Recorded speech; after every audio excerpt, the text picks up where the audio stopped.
sétimo ano! E aí, tudo bem com vocês? Espero que sim. Estão preparados para a nossa aula de hoje? Sim? Então pegue aí o seu livro e o seu caderno. Vamos dar início à nossa aula de hoje. Lembrando que hoje é dia 9 de fevereiro de 2021 e é a nossa segunda aula do primeiro bimestre. E agora nós vamos fazer a correção dos exercícios de casa da semana passada. Então, pegue aí o seu caderno e vamos fazer essa correção juntos. Número 1. No caderno, responder as seguintes perguntas. A. O que eu sei sobre arte? E aí, o que você sabe sobre arte? Escreva aí no seu caderno. Se você quiser falar de algum artista seu favorito, você pode falar também. Você pode falar de algum museu ou de algum movimento específico aí que você goste, ok? Então, capricha aí na sua resposta. B. Quando a arte surgiu? A arte, ela é uma manifestação humana que começou a se desenvolver na antiguidade, já no período pré-histórico. Os homens utilizavam a arte rupestre para gravar nas paredes das cavernas fatos marcantes da existência. Então aqui vocês conseguem observar um pouquinho aí, né, de quando a arte surgiu, que foi dentro da arte rupestre, lá na pré-história. E aqui vocês conseguem observar essas primeiras manifestações artísticas. Então, eles sentiam a necessidade já de deixar ali registrado fatos marcantes ali daquela época. Então, você consegue observar aqui, tá? Essas duas imagens referentes aí à arte rupestre. Agora, ainda no caderno, número 2. No caderno, faça uma linda colagem, que é uma técnica de arte que utiliza vários materiais diferentes, como pintura, recorte de imagens ou de fotos de revistas, lápis, pincéis ou giz de cera. Capriche na sua obra de arte. E aí, você fez a sua colagem? Sim? Eu estou ansiosa para saber como que ficou o resultado dela. Não esqueçam que essa colagem você irá compartilhar o resultado com a turma no nosso próximo encontro presencial, ok? Então, na nossa próxima aula presencial, você vai ter a oportunidade aí de compartilhar com a turma o resultado da sua colagem. Não esqueçam que vocês precisam, turma, colar essa colagem aí no caderno de vocês, ok?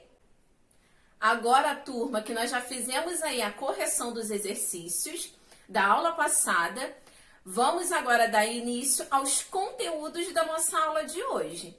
Então, pegue aí o seu livro e vamos falar hoje sobre o artista Joan Miró. Vamos também falar sobre cubismo, fauvismo e ponto geométrico. Esses conteúdos aqui estão aí no livro de vocês, da página 6 até a página 8. Então, abra o seu livro aí na página 6. Lembrando, turma, capítulo 1. E tudo começa a partir de um ponto. Já eu vou voltar aqui nessa imagem. O pintor Joan Miró nasceu em Barcelona, na Espanha. Seu trabalho ficou conhecido por despertar nas pessoas diferentes emoções diante do modo como representava as cores e as formas em suas obras, distintas pelo uso singular de elementos como ponto, linhas, símbolos e cor. Então, aqui vocês conseguem observar essa obra aqui de Joan Miró, aonde ele coloca, ele trabalha, né, a composição das cores e também de alguns símbolos, né, como nós vimos aqui embaixo, né? Podemos observar pontos, linhas, símbolos também e a cor presente aí nessa obra de arte. Já já vocês vão visualizar outras obras do artista.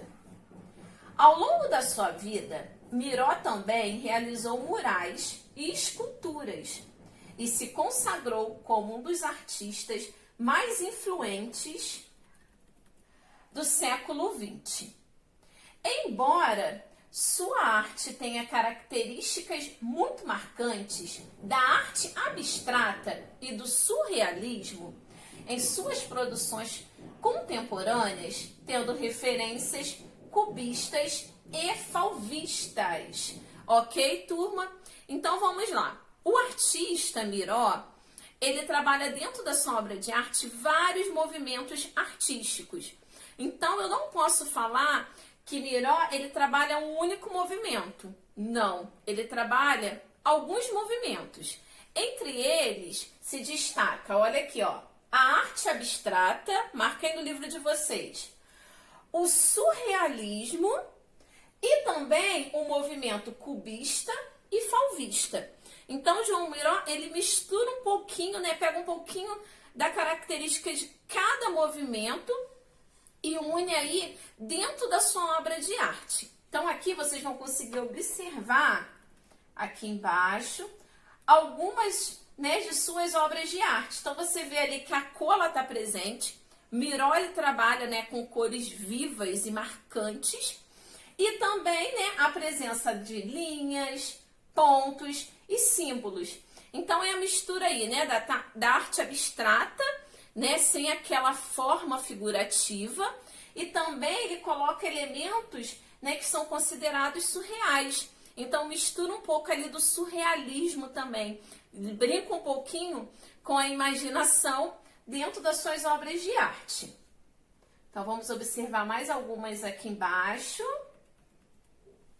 Então você vê, né, as cores sempre muito fortes e vibrantes. E aqui embaixo também. Então, a obra de Miró chama a atenção do público por ser uma obra original. Então, uma obra aí única. Agora vamos continuar lendo um pouquinho sobre o artista e sobre as características, né, de suas obras. Dando continuidade, não se pode identificá-la em nenhum estilo artístico específico. Olha o que eu falei aqui. Sua obra é considerada única e adotada de grande originalidade. No quadro A Canção do Roxinol, A Meia-Noite e a Chuva da Manhã, que é esse quadro aqui, ó, turma, essa obra de arte aqui, ó. Passei demais. Que você pode observar no início do capítulo, vemos linhas e pontos de diferentes tamanhos. Esses traços parecem estar dançando ou brincando de formar desenhos. É interessante observar como é difícil determinar onde começa e onde termina as formas nesse quadro. Então, né, por ele fazer uma mistura ali de tantos elementos, fica difícil dizer aonde inicia o desenho e aonde ele termina. Então aqui, ó, realmente dá a impressão, né, que as linhas estão dançando e formando ali vários elementos e símbolos. Essa é uma das principais obras do artista e é muito conhecida. Então, quando se fala de Miró, a referência que se tem é primeiro aqui essa obra de arte. Voltando. Aqui em cima, né, nós falamos um pouquinho que Miró, ele mistura, né, além do movimento abstrato e o surrealismo, ele também trabalha mais dois movimentos dentro das suas obras de arte, né, que foi o cubismo e o fauvismo. Agora nós vamos ler um pouquinho sobre esses dois movimentos e quais são as suas características. Primeiro, vamos falar um pouquinho sobre o cubismo. Movimento artístico da primeira metade do século XX. Suas características são a negação da arte como representação da natureza. Então, aqui no cubismo, a primeira característica é a negação da arte como a representação da natureza. Então, eles pegam e brincam um pouco, né, de fugir um pouco da realidade. Então, ele não é fiel, o artista que trabalha com o movimento cubismo, ele não precisa ser fiel à realidade, à natureza em si. Então, ele pode modificar, ele pode ali brincar um pouco com a imaginação, dentro das suas criações artísticas.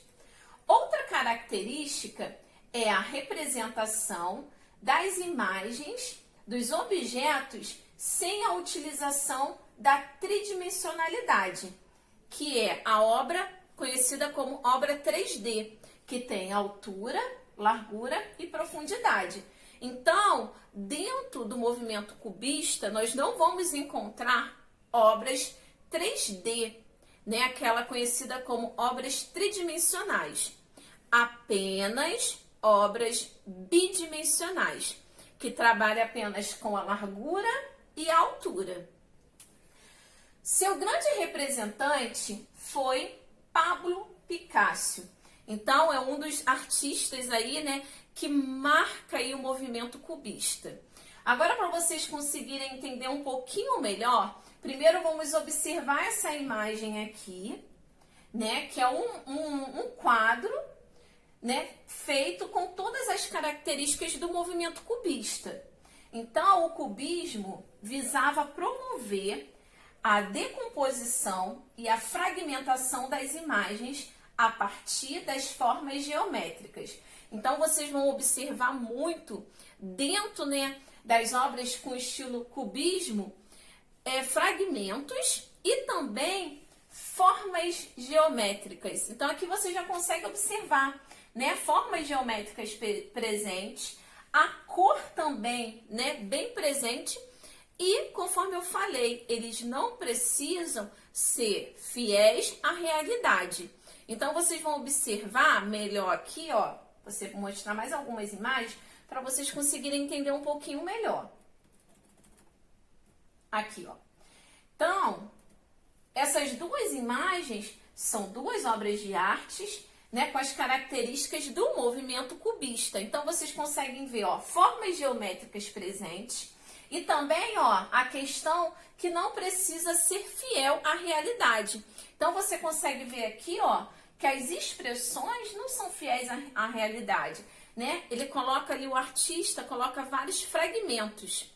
Temos aqui também o autorretrato de Picasso, também dentro do estilo cubista. Então, você consegue observar que as formas aqui do rosto são sempre bem alongadas, né? Então, vocês conseguem ver que são expressões bem marcantes. Observem só, aqui, ó, a questão aqui dos olhos, do nariz, aqui, ó, a questão da boca, são formas bem marcantes. Em algumas obras, vocês podem observar que as cores são cores mais neutras, né? Nem todas as obras têm cores muito vivas. Algumas também têm cores neutras. Agora, voltando aqui para a página 7, dando continuidade.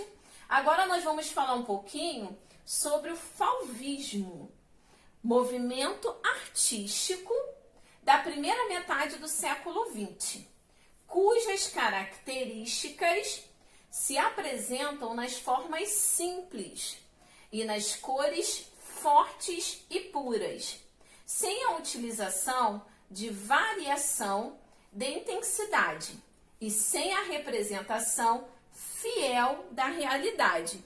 Então, duas características marcantes aí do movimento, né, da fauvista é a questão das cores, né, fortes e puras, formas simples, e também eles não precisam ser fiéis à realidade, tá bom? Então, a representação não é fiel à realidade. Então, você vai ver um pouquinho ali também do surrealismo presente dentro do movimento fauvista. E um dos grandes nomes desse movimento é o artista Henri Matisse. Agora vamos observar aqui algumas obras de arte desse estilo. Então, aqui, ó, vocês conseguem observar, você já consegue notar aqui, né, observar que as cores são realmente bem fortes, puras, né? As formas são mais simples e não precisa ser fiel à realidade, tá? Então, aqui, ó, essas duas obras com o movimento, né, com todas as características do fauvismo. Agora, voltando lá na página 7, agora, né, que vocês já aprenderam um pouquinho aí sobre as características do artista, Miró, né, um pouquinho de cada movimento que ele utiliza dentro das suas obras, vocês irão responder as seguintes questões, né? Primeiro aqui, ainda na página 7, sobre o tema penso. Um ponto pode ser começo e final ao mesmo tempo? E aí? Gente, lembrando que essa pergunta aqui, tá, é referente às obras de arte. E aí, dentro de uma obra de arte, né, o artista que utiliza o ponto como elemento aí da sua obra de arte, esse ponto, ele pode ser o começo e o final ao mesmo tempo? Sim ou não? Justifique sua resposta. Ainda, vamos agora para a página 8. São daqui as imagens. Aqui na página 8 é o momento de vocês serem artistas, né? Agora o artista será você. Então, na página 8, no número 1, imagine agora que você é um artista bem famoso, que cria obras a partir de pontos. Então, ó, turma, observem aqui, ó. Obras a partir de pontos. Faça logo a seguir um desenho bem criativo e de tema livre, tá? Então, o tema é livre e o desenho tem que ser bem criativo. Mas sabe o que vocês irão usar? Elementos. Esses elementos podem ser símbolos, né? Linhas, mas vocês precisam utilizar também pontos, tá? Vocês podem colocar aí pontos de diversos tamanhos. Então, é o momento de vocês usarem a criatividade. Se vocês quiserem se inspirar em alguma obra aí de Miró, podem, tá? Inspirar, podem fazer a releitura também. O que vocês não podem é deixar de fazer. Ok, turma? Então, aqui na página 8, ó, esse espaço todinho aí é o momento de vocês praticarem aí o que vocês aprenderam. Então, eu vou voltar aqui, ó, lá em cima, ó. Vocês podem utilizar também, né? Brincar um pouco, pegar um pouquinho da característica de cada um desses quadros e aí fazer a sua obra de arte, tá bom? Então, turma, caprichem. Deixa eu voltar lá para a primeira página. Caprichem aí no dever de vocês. Por hoje é só. Nos vemos semana que vem. Um super beijo, uma terça-feira abençoada. E lembrando que a correção dos exercícios dessa aula de hoje eu vou fazer no início da próxima aula. Tá bom, turma? Um beijo, fiquem com Deus e até semana que vem.